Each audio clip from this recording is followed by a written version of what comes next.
You're listening to The Building Code. I'm Tom Houghton. I'm Paul Worth. And on today's episode of The Building Code, we're joined by fellow podcaster and Buildertrend user Melissa Hryszko from Veranda Estate Homes, based in Alberta, Canada. Welcome, Melissa. And good job on my last name. Oh, I'm impressed. Thanks. He was practicing. I was practicing. It's good Nice. though. Practice makes perfect. Yeah. Well, thanks for having me, guys. I'm excited to join you today. Yeah. And your podcast, just so our listeners know, we'll put it in the show notes, Modern Design Minds. Correct. Yeah, we are basically the little sisters to the Modern Craftsmen. So the boys wanted to have a design-driven, female-forward podcast, and they asked Amy and I if we would want to do it. And after one too many whiskeys, I was like, heck yeah, why not? And here we are. So we're starting back up again actually this coming week. So you guys are getting me back in the routine of talking and being on a podcast. So it's perfect timing. That's great. What do you guys get into in your podcast? Like what should somebody expect? We talk a lot about just the design, how we deal with trades and subs, clients navigating through, whether they're a difficult client or it's an easy client, or having those difficult discussions about budgets, which in my world is a bad word. Yeah. But no, we talk a lot about that. We've had all the guys from Modern Craftsmen on, a few architects. We have landscape designers scheduled up. We just try to get kind of like full circle. So it's good and informative whether you are in the industry or if you're not. Maybe you're thinking about building and you kind of want to learn a little bit more about the process. Then we're, hoping that we're going to guide you down that path. Yeah, that makes sense. That's cool. Awesome. So the podcast is one thing you do, but what is your main business? Why don't you tell the listeners all about that? So my husband and I own and operate Veranda Estate Homes in Calgary, Alberta, and we are a small luxury home builder. Our focus is 5 to 8 homes per year, and everything is custom from the ground up. So every home is designed on a per client basis. Every interior is completely tailored towards our clients, from every doorknob and paint color, stain, which I get in little fights about people on Instagram with, because they're like, I want the stain color. I'm like, it's custom. And then some people just don't like to hear that answer because everybody wants everything and all that information for free, which we don't share. So, but yeah, that's our business. Most of our business is repeat and referral. We actually don't do any sort of advertising or any marketing whatsoever. We've really worked hard over the past 18 years to build a good relationship with all of our past and current clients. And in turn, that is what keeps the phone ringing. Yeah, so let's talk a little bit about that, because repeat business is obviously very big in this industry. It reduces the need for spending money on marketing and all that stuff. But for things that you could share over the last 18 years, what are some of the things that you have identified are really important to create and keep good current and past client relationships? Number one, service, 100%. Like our clients can call us any time of the day, whether they've been in their home for a week or 10 years. And if they need something, we will be there and we will help them.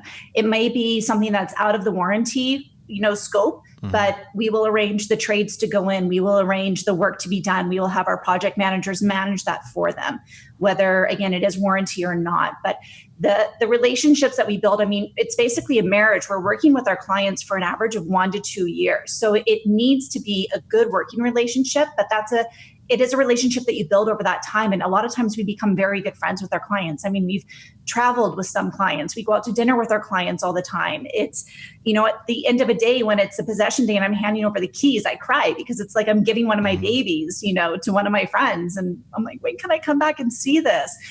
But for us, again, and we even tell all of our project managers and anybody on our team, number one is service. So if somebody calls and somebody needs something and you're on a site that's maybe, under construction or whatever, you leave that site and you go help that customer, because obviously it could be something that's urgent.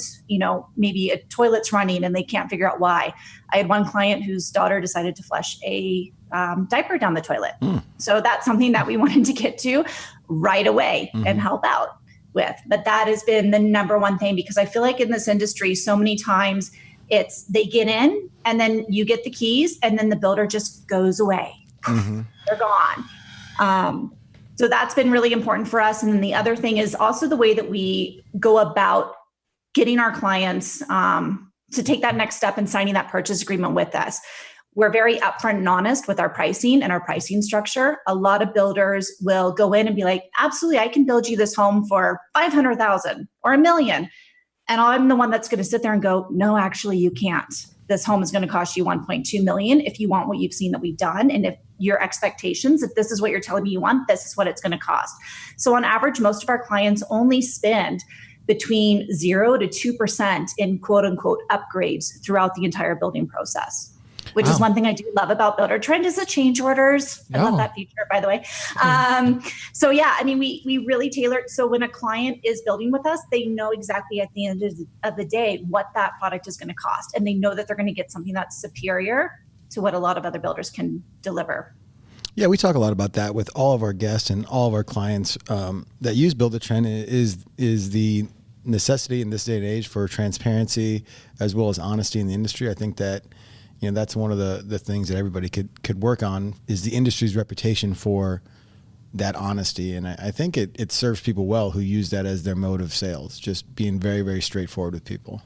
Yeah. And I mean, I will admit we lose business because of it. Yeah. But at the end of the day, is that the client that I want anyways, that thinks that they can get the same thing that I can deliver for $100,000 to $200,000 to $300,000 less? Probably not, because they may not see the value in what we're bringing, because the way that we do things is very old school. We do all finished on-site hardwood floors. All of our cabinetry is built on-site by hand out of raw materials. It's not going down to your kitchen cabinet store and picking a cabinet and having it delivered on a truck and screwed on a wall, and then ta-da, you have a kitchen. And some people see the value in that and some people don't. And we really strive to have that clientele that can appreciate it and respect it, because the guys that are on our team that have worked with us for 15 plus years are true craftsmen. Like, the talent is just insane. Yeah, that makes sense. Let's talk about your team a little bit more, just to kind of give an idea, because you said you do about 5 to 8 homes a year. How big is your employee base there? So our actual employee base, like say payroll, is myself. I make them pretty. Rob makes them stand up and signs all the checks. I always joke, you just sit down and sign checks all day.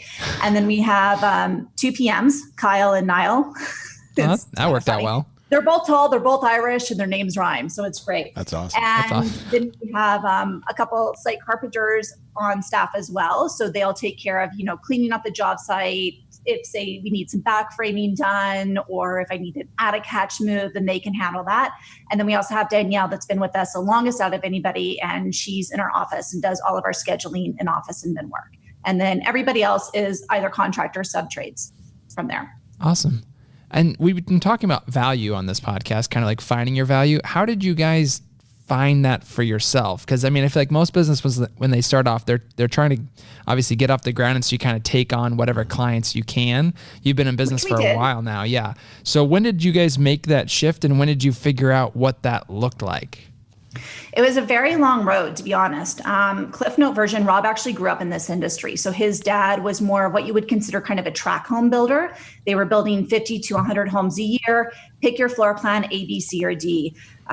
When I met Rob and got involved in the industry with him, we wanted to take more of a boutique luxury style approach and really focus on the fun, unique homes, making everything different. And when we were first starting out, we took on every single client that would sign on the dotted line. And boy, was that a mistake. But it was a learning process, and everybody needs to go through it. And you know what? We had a lot of bumps in the road. And again, we learned from it and we moved on. Our paperwork got really tight.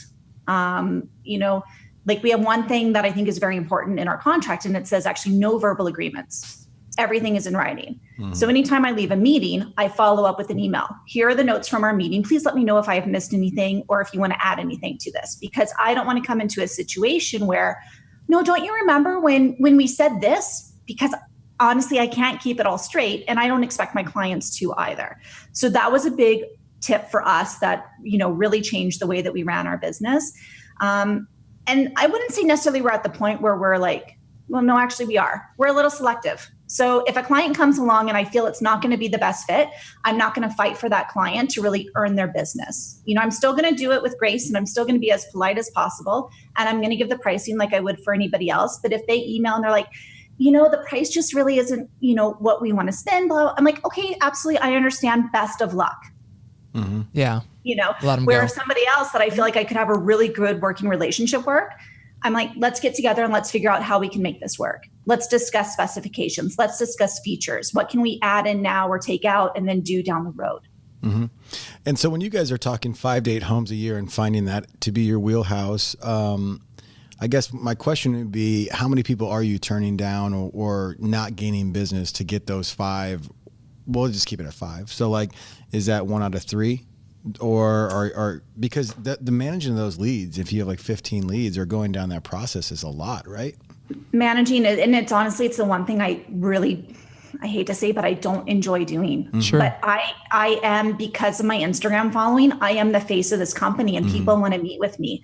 And it's just, but I'm also the one, I wear too many hats. Rob always talks about his hats. He's a developer hat and a builder hat. And that's the way that he always looks at homes. But I'm a designer hat. I have a pricing hat because I'm the one that does all the preliminary pricing for our clients. I come up with the specifications for our clients. And it's very labor intensive and a lot of time.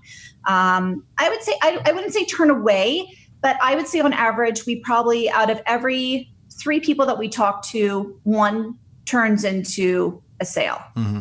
Okay. You know? And a sale for you, because I think a lot of design builders are sort of doing it in 2 phases, right? We'll do a design agreement and then we'll move on to the actual construction agreement. Do you do that in 2 phases as well? Or what does that look like for you? Typically we do it. We really leave that up to the client and what they feel more comfortable with. Some clients are just like, let's just jump in right away. We do prefer to go with the design first because we want to make sure that what we are able to create suits them and is also within their budget. And one thing is we also love to be involved in that design phase because most of the people that we don't actually end up working with have their plans already designed and developed and they bring them to us. And then we're like, this is great. This is a $1.6 million home. Well, our budget's $1 million. You're not going to build this for $1 million, because they didn't have a builder to take their hand and lead them through the process to make sure that the structure, the features that they were putting in the home, the amount of built-ins, the vaulted ceilings, all the, like nano wall doors that they were designing into this home were within their budget because the architect's like, this is cool. And then the client's like, that is cool. Let's do it. And then I come along and I'm like crushing dreams left, right, and center. But typically we will do a design phase and we just take a modest deposit to cover the time if we need like a development permit survey done and also to cover the initial time of the architect. And typically once we have a good solid foundation for the plans and exterior rendering, then that's when we can go the next step and go into the purchase agreement. Makes sense. Yeah. You had mentioned your Instagram following. It's quite sizable. So can you talk about how you got there and how that's affected your business? Positively or negatively? A lot of luck is how I got there. So I've been reposted numerous times by a lot of the larger accounts that I kind of have a love-hate relationship with. I'm not going to lie. Those inspiration accounts where they share people's work and everyone's like, oh, you did such a beautiful job. I'm like, no, hi, that was me. Yeah. I do invest a lot of time in Instagram. As I said, we don't do any marketing or anything else, but Instagram has actually turned out to be the best free marketing tool that we have found. I stay very engaged with my following. I comment back whenever somebody does comment. I try to answer questions as much as I can without giving out specific for client homes. And then if somebody does repost an image, I will go and I will kind of follow along on that post and I will comment. I'm like, thank you so much. We loved working with these clients. Or, I'll answer like, this is a quarter sawn white oak kitchen. Thank you for liking it. You can see more at hashtag, Elboya Custom or whatever. It's been a long road. It's a lot of time, but it has translated into quite a few sales for us. So it's worth the time that I'm putting into it. Yeah, for sure. It seems like that. What would you say you spend a week on the actual platform? Don't ask me that. 2 minutes. It's 2 minutes. 2 minutes. Two I think on average I'm on for about 2 hours a day. Not solid, but like, Sure. you jump on and you you check this. Replies. Because I probably get on average over 100 DMs a day. So I like to check in like I get in from a job site. I post my stories. I go in, I reply to a few, I move on. And it's just to stay on top of it. So when I do get home at the end of the night, I'm not stuck sitting on my couch, going through everything, filtering through everything because I want to stay engaged with people. But it was funny. I actually made a post yesterday. And it was an interesting one because I was talking about lately I've been getting a lot of very snippy messages from people being like, why won't you share this paint color? Like it's a paint color. Like, I understand it's a pink color, but my client invested a substantial amount of money, their largest investment that they'll ever make with me, to make these decisions for them. It's for them. It's not for you. Sure. And I feel a lot of people on Instagram just feel it's this entitlement society where it's like, well, if you're putting it out there, then you just need to tell us what it is. No, I don't. It's my intellectual property. It's my client's property. Sorry. Right. Yeah. So that's the one thing that I don't love about Instagram, but otherwise it's a great resource with other designers, other builders. I mean, that's how I met the guys from Modern Design Minds, those boys from Modern Craftsman. That's how I met Amy, who I co-host my podcast with. It's a great network and a great way to meet people. And you got to take the 5% that kind of sucks and just roll with it. Yeah, we hear that a lot. Yeah. Let's talk. I mean, obviously, you have this great interior design background and experience. Let's talk about why builders should be using an interior designer in this process. What's your take on that? Where do I start? Honestly, use an interior designer. So if it is a custom home, it'll give your clients that ease of knowing that they have somebody that can hold their hand. The fact that clients, you can say to your client as a builder, we have an on-staff interior designer. You don't need to be going to tile stores. You don't need to be going to a plumbing store. You don't need to be going to a lighting store. This is a very, very, very stressful thing, building a new home or renovating, doing a large-scale renovation. So the best thing that you can do as a builder is take that stress away from your clients. Give it to an expert who can lead that person down the road. It's well worth the investment, and you're going to have happier clients at the end of the day. If a builder is doing a spec home, have a designer on staff. A designer is going to know what the current trends are, where design is going. A builder may not. A builder may be like, oh, I'll just do the same thing that I did in Jane's house down the road.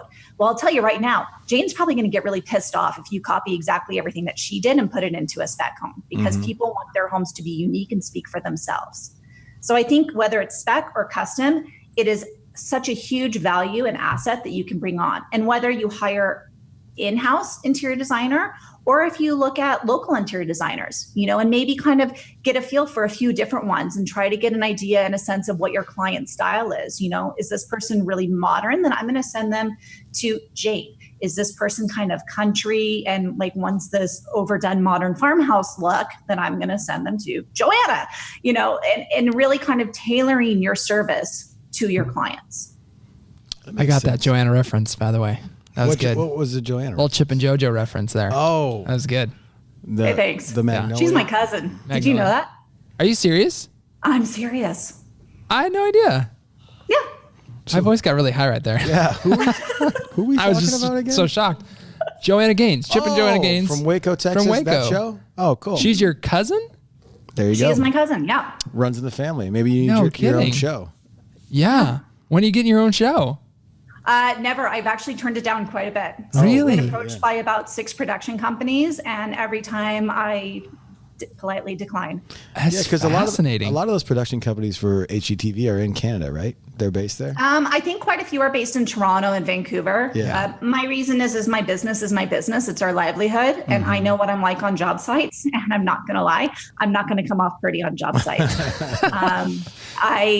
I don't take any crap, and most of our guys know me really well, but I actually had an incident last weekend with a rail installer that has never been on one of our job sites before.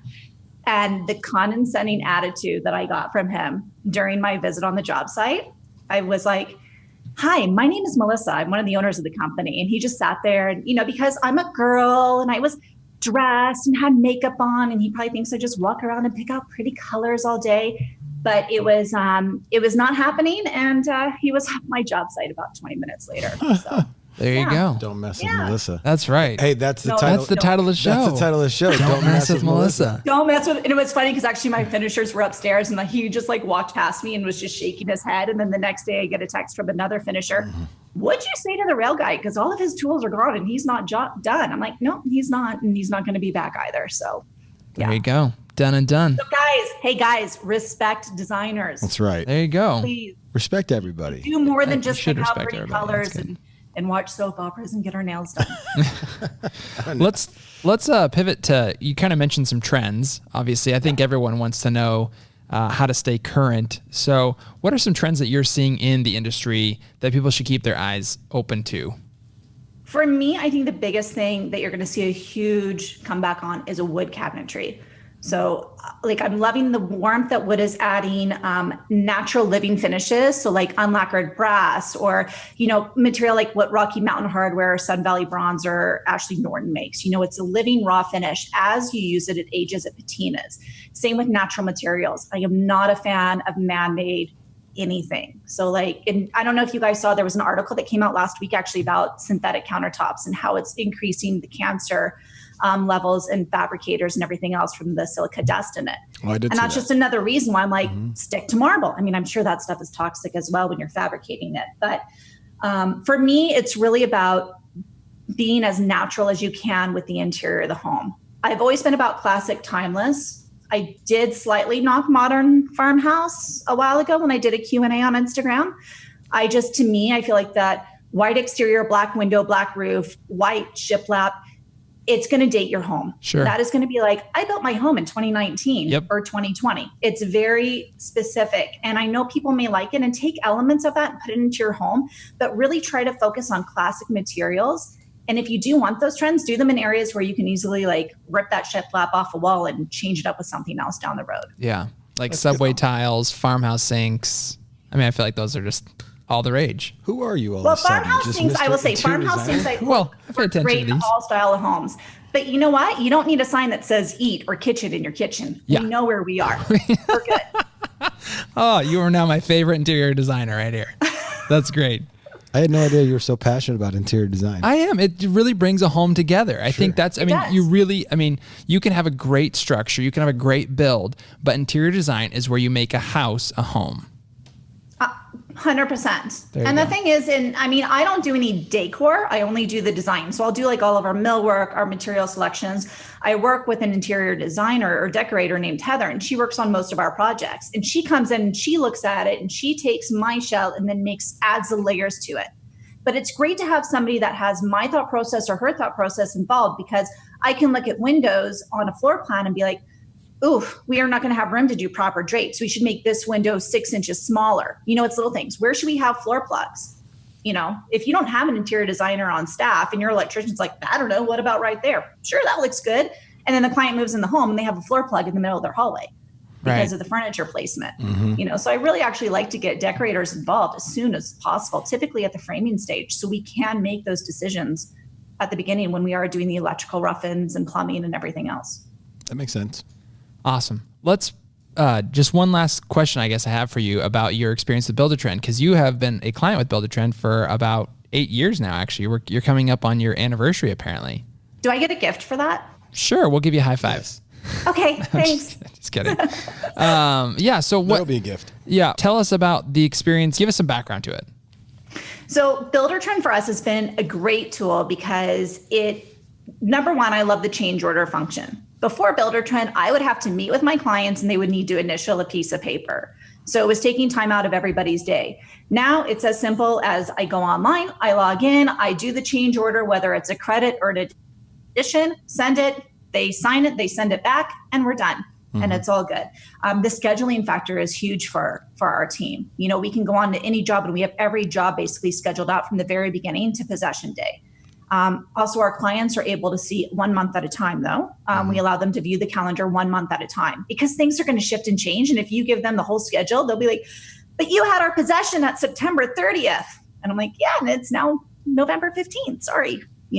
So we give them access to the calendar 1 month at a time so they can kind of be up to date on what's going on in their home. They can see that, things are happening, things are moving. It allows them to kind of know when the next deposit phase is going to be done because they'll be like, oh, the framers are done here. We're probably going to have a deposit due around this time. That's been a huge factor. I will admit we don't use it to its full capacity, but we are slowly, every job using one more feature and learning as we go on. Well, we got to get you down to Omaha, Nebraska for Buildertrend University. Absolutely. You and the team. I want both the tall Irish guys here Yeah, absolutely.